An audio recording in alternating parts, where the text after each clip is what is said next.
cover your eyes. I open my eyes to receive the spiritual truth today.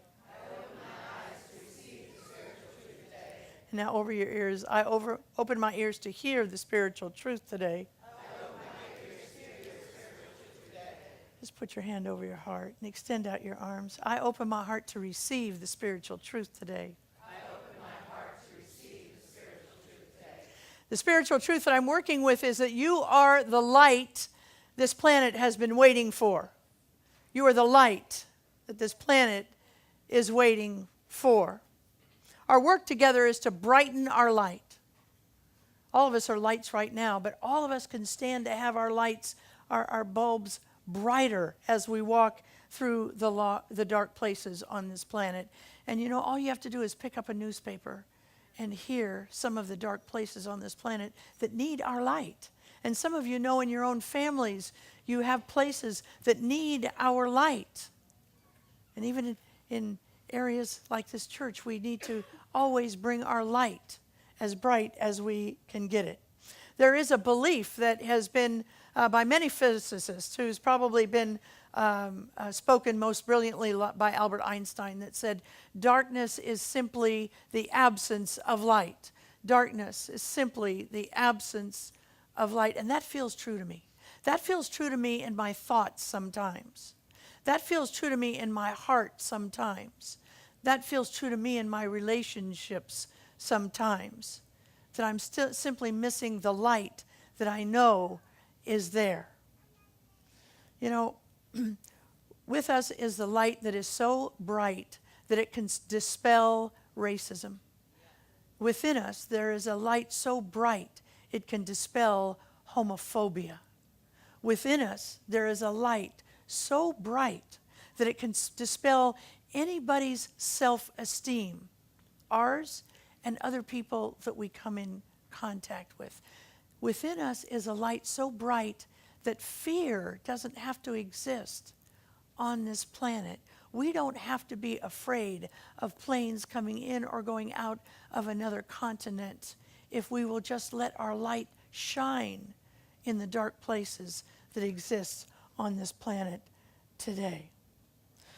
You know, every major religion I know, starting with this darker time of year, you notice it was very dark when we got up this morning, and it's going to be dark earlier tonight. The game will still be going on, and it'll be dark. Every major religion I know has a holiday this time of year for one purpose, and that is to remind us of the light that we are in the darker time. And so today we're going to celebrate the 5-day holiday called Diwali. It's a Hindu holiday. Many other religions also celebrate it, but primarily a Hindu holiday coming out of India. And it has so much spiritual nourishment for us. The primary reason for Diwali's existence is to remind us to use our light to drive out darkness. That's the primary purpose that it exists in ourselves and in other people. And to keep a tie to deep positivity. Now, I say deep positivity because I don't mean that perky positivity that we hear sometimes, especially in New Thought churches. That's not what I'm talking about. I'm not talking about, cheerfulness even, although I hope we're all cheerful. But that's not what I'm talking about when I talk about positivity. I'm talking about a connection with the one. Whether you call that one God, or Allah, or Elohim, or the sacred grandmother tree, or by any other name. The positivity I'm talking about is a firm hand clasp with that presence, so that we know, and we know, that whatever life throws our way, God has our back. That whatever life throws our way is simply a story, and stories are impermanent. Love is permanent. Conditions are impermanent. Healing and the healer is permanent in our life. See, we all have this positivity. We have it so deep So that when somebody says, you know what, I'm firing you today, immediately you go to fear. Of course, you're a human being. Immediately you go to feeling angry. Who are you to fire me? But in a few moments, you know that you have within you a deep positivity. And with that positivity, another door is going to open. You may get dumped tomorrow, I hope not, but it might happen. And if that happens, you're going to be mad, you're going to be sad. But within a time, you will know you have a deep positivity within you to know there is somebody way better out there. Way better out there for you. That's the kind of deep positivity that I'm talking about. Well, here is the thing. All of us have that, but we have junk in the way. You know, we've allowed ourselves to get bit by limitation, a belief in limitation. Sometimes that limitation takes form in I'm not worthy, I'm not good enough. You know, it was announced last week, I was given a doctorate of divinity, and people say, wow, and it just makes me cringe. I just think, what do they know who I am? You know? That worthy bug hits every single one of us. No matter what the outside reflection is, if the inside reflection is not alight and illumined, what happens with us is we feel not worthy of things.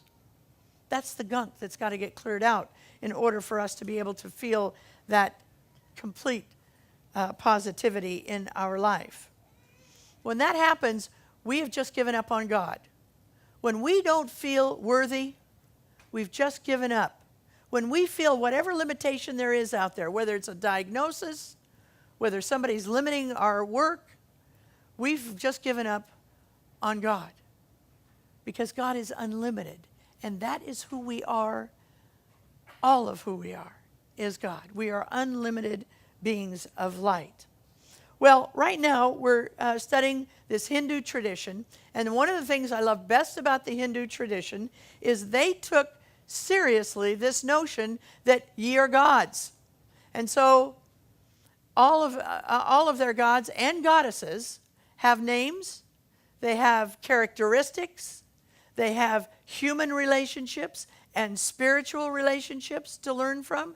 It's a great deal of nourishment within the Hindu tradition. And all of their gods and goddesses are there for one reason, to help us understand what our founder said, which is there is a power for good in the universe that you can use.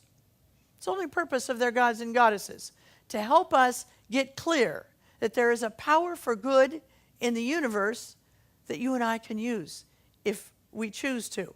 Well, during Diwali, Hindus look toward the goddess Lakshmi, the goddess of abundance and compassion. She is the teacher for us in Diwali. Why Lakshmi? Because the Hindus understand what we understand. And that is when we are feeling limited, when we are feeling not abundant, we're not free. When we're feeling that we're pinched all the time around whatever it is, and it's not just about money, but especially about money. I don't know about you, but when I am worried about not having the mortgage, or not having the kids' braces on the teeth, or not doing this or doing that or doing something else, I am more limited. I'm not as free as when I'm feeling totally abundant. And I know all of my needs are taken care of. So they look to the goddess of abundance and the goddess of compassion, because God knows we need more compassion for ourselves, let alone for other people. So Lakshmi sort of focuses on that. Now, again, I'm not just talking about money, because we need abundance in all of our areas, and money. We're not afraid to talk about money in this church. We're not a church that just talks about money when it's time to take your offering. We want you as abundant as you can possibly be. Abundant. And the reason we want you abundant is because we know you're freer. We know you make different choices when you are feeling absolutely abundant. So, but we want you abundant in compassion, in love, in deep connection with one another. We want you abundant in creativity. We want you abundant in everything. Well, in order for us to really receive the gifts of Lakshmi, we have to understand 4 things. We must understand them. Now, every time I say the word must in this church, I know there's a lot of squirming going on because we don't like to hear about musts. And here's the thing, we don't teach you what to think in this church. So you don't have to think this unless, of course, you want the gifts of Lakshmi. Then if you want the gifts of Lakshmi, you must begin to entertain these ideas. The first one is that we are energy in form. We are energy in form. And what we energetically put out, that is exactly what we get back. Oh, Reverend Georgia, I know that. I saw The Secret, you know. I know that. We don't know it. We know about it. We don't know it. We know it intellectually, but we haven't embodied it. Because if we embodied it, our lives would be totally without drama. And I don't know about you, but my life still has a little drama here and there. And that's because we haven't quite got this notion that we are energy, and what we put out will always come back to us. You know, I've used this example before, but it's so perfect here, I'm going to use it again. It comes from a colleague of mine in North Carolina, Charlotte, North Carolina. She's the senior minister of a church there. And she said a couple of years ago she decided to do an experiment. And the experiment went like this. 2 days a week, she was going to go out the door as a black woman. She is a black woman. She was going to go out the door as a black woman. Okay? And the other days of the week, she was going to go out the door as a divine being of light. So on the days that she opened that door, she'd open the door and she'd step out and she'd say, I'm going out as a black woman today. And she said on those days when she went out, she found an enormous number of racists in Charlotte. She found people smiled at her less. She found that people, instead of putting the change in her hand, would put it on the counter. She found that when she complained about something, it was a big deal instead of just complaining about something. She said when she went out on those days as a divine being of light, she met less racists. People put money in her hand. More people smiled at her. Now, we don't want to get this mixed up. This is not to say that people of color or other people of minority groups are bringing on racism or any other ism on their own, because they are not. She said on the days she went out as a divine being of light, there were the same number of nutballs out there who were following her around a store. There were the same kinds of things going on, but she saw them through different eyes. She saw them through the eyes of somebody who was spiritually connected, somebody who knew who exactly she was, which is a divine representation of God. Yeah. So if any of us right now, I mean, and I don't want to give you the idea that Reverend Claire is not out there dealing with racism. She is. She's not just suggesting that we just ignore everything. We can't ignore it. We must work. We're spiritual beings that have human experience, and we have obligations here on the planet to end racism the best we can. But I know as a lesbian, there are times I have gone out with what you could call, somebody's shocked over there. That's really interesting.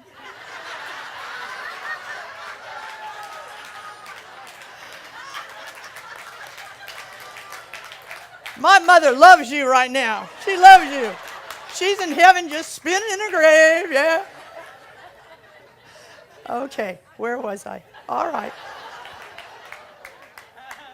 I know that when I go someplace with a chip on my shoulder, when I go someplace thinking people don't like me, that's what I get back. Because that's the teaching. We are energy, and what we put out, we just get back that very same thing. All right, let's Oh, so I just wanted to say this. Claire designed her experience. Reverend Claire designed her experience before she left home, and then she magnetized it to her. When we leave home and we throw up a wall around ourselves, Lakshmi says this, no worries. I don't need to come today. I can wait. I can wait for you. I'm not going to punish you. I'm going to wait. We don't want Lakshmi to wait. We want the gifts of abundance and of compassion. So we must learn to radiate out what it is that we want back. The second thing is that we must learn to learn the art of gifting freely. Freely. We must learn the art of gifting freely. See, and not just in money, but in love. We need to be able to gift freely, and whatever we gift out is pressed down and multiplied and returned to us as long as we understand what freely means. It means without strings. Without strings.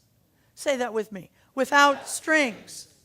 See, because when we get to the level of coming to a church like this, we are way too sophisticated to have strings attached to our gift consciously. But we have to really go inside and say, are there some secret strings that I'm giving with this gift that I have? And if there are secret strings, deal with them before you give the gift. See, because Lakshmi will just keep moving on if we have strings. Giving service to our families of origin or our families of choice is such a powerful thing that we draw our good to us with that. Now, I'm not talking about martyring. I'm not talking about martyring at all. And you all know what a martyr is because we've all done it and we've all had it done to us. So I don't need to even explain that to you. We have to gift without any kind of martyring in our life. You know, the next time somebody wants to tell you that story that you have heard 5 million times, but it's clear they need to tell it one more time, that's a gift you can give without strings. That, you know, somebody needs a hug or somebody needs, you know, maybe you have a kid who is like me. I always rode my bike to school and walked home. And so my father would have to drive down to the school, get my bicycle, and drive back home. So you want to do that without any strings attached. Anything that you can give, and including money without strings. You know, I heard a woman speak the other day, and she was talking about lending a friend money. And it was a big piece of money. It was $3,000. And she lent the person money, and the woman said she'd pay her back. So she had every expectation that would happen, but it didn't happen. And it didn't happen, and it didn't happen, it didn't happen, it didn't happen. And the woman wasn't coming to her and say, hey, I need an extension on the loan. I still know I owe you this money. It just wasn't happening. And she got madder and madder and madder. And I bet some of you, I've been in that situation where you don't want to bring it up, but you're just getting madder and madder and madder about lending the money. She said she went on a retreat. And in the retreat, Spirit said to her, you know what? You need to turn that loan into a gift right now. And she said she got it. She got it. And what happened to her is she stopped being mad. She stopped being resentful. When we are in a prolonged period of resentment, when we're in a prolonged period, and I'm telling you, without getting metaphysical here or quantum physical here, we can't afford to be long period mad. We can't afford, our bodies cannot handle that. When you do that, when you can turn it over and just say, okay, I'm making a gift here and not be mad anymore, that's worth way more than $3,000. That's worth way more than $3,000 in our lives. Because then we can start sleeping and having fun and enjoying life again. So it's very important that we understand that we open our heart. With an open heart, we give our money out. Or don't lend it. Number 3, remove clutter. Very powerful part of this holiday. Indians all over India are cleaning out their houses today because they want Lakshmi to come to a clean house. And we want Lakshmi to come to a clean house where she can move freely and feel in an atmosphere of joy and love. So I invite you to take this week and just make some space. Look around your house. And to that end, let me say this. Thank you for all of you who were willing to work last Saturday out on the river to clean up the river, and I hope nobody came. I hope everybody got my phone call and nobody actually came to the river. But it's been postponed to November 8th. We're going to go back down. We're going to clean the river up. We'll have flyers here next week. And in addition to that, we're going to invite you through the month of November to do two things. One of those things is to bring any clothes that you clean out from Lakshmi's work to get ready for Lakshmi. Bring your clothes here. Now, those of you who know me well know I don't like clothes here because we don't have any storage room, but we're going to do it. We're going to bring all your clothes here because they need a lot of clothes to get this program ready. And the other thing they need, I love this, Donna will really love this, is dog treats. Bring a bag of dog treats, okay? And the reason is because of this. They have gotten a hotel down on the river, not on the river, on West Capitol Avenue, and they're going to turn it into transitional housing, homeless sisters and brothers. Yeah, yeah. 90 units, homeless sisters and brothers can go there for 90 days. I don't know if it's 90 units. It's 90 days they can stay there. And they're going to get medical care, mental health care, veterinary care for their animals. Yeah.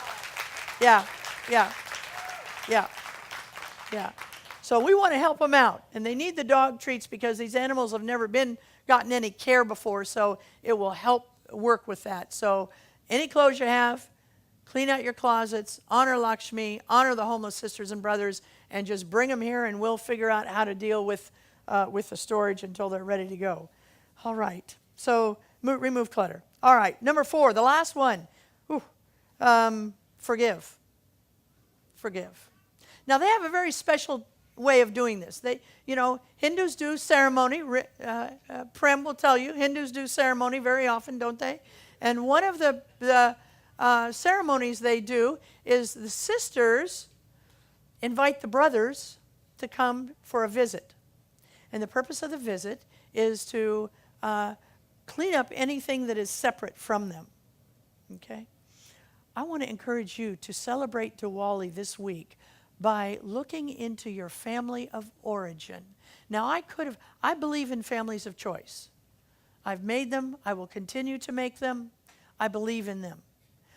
But I also want us to go back and look at our family of origin, because sometimes we're working off very old information. Just like you have changed in the last 10 years, your family of origin, people in your family of origin may have changed as well. And so I invite you to see if there's something in your family of origin that could be healed.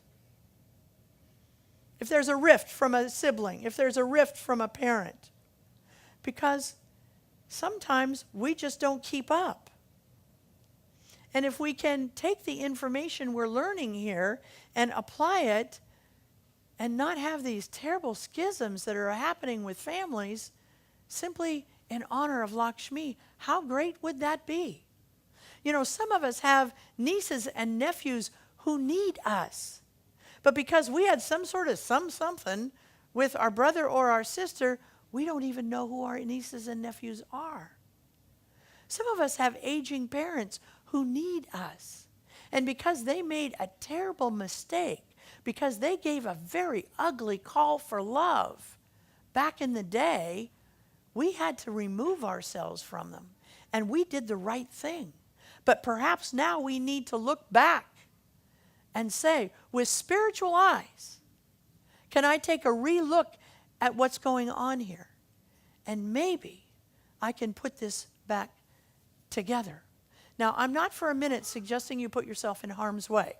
Many of us put space between our families. We made boundaries with our families of origin because we were being injured. You never, ever, ever have to be disrespected. Ever.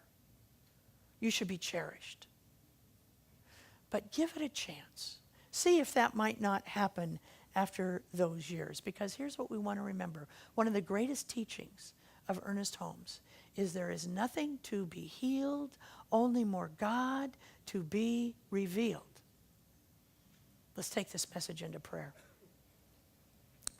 Knowing that there is a presence and a power, and the presence and power is love. And it is in and through and around each of us all the time. We don't need to go looking out there for it. We have it in here.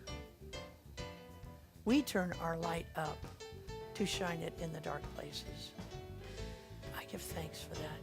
I release this word into the law, and together we say, and so it is.